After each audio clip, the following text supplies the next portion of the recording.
माझ्या समोर तुझी गुंडगिरी खपून घेतली जाणार नाही। इथल्या इथं अटक करी। करा की मग।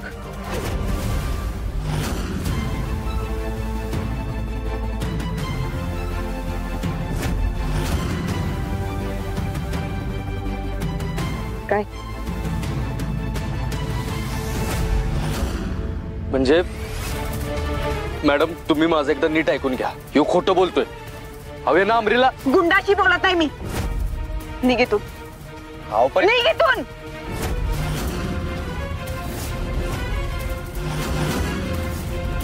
लिंबराज चल माझ्या बरोबर।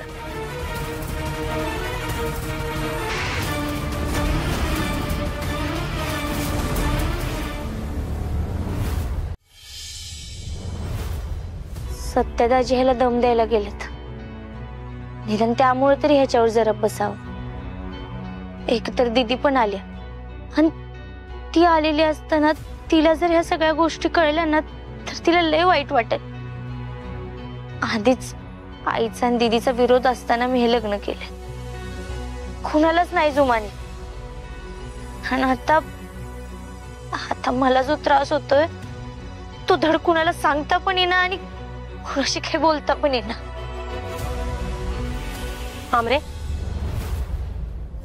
जाऊ बापू कुठे बाहेर गेलेत का आत्ता पण गेले दारू प्यायला?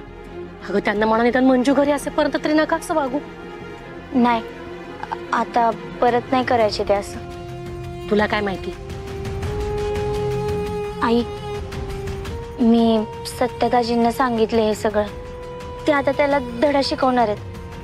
अगं त्यांना कशापाई सांगितलंस? हे त्यांना का मध्ये घेतलंस? हे बघ मंजूला कळलं तर तिला अजिबात आवडणार नाही।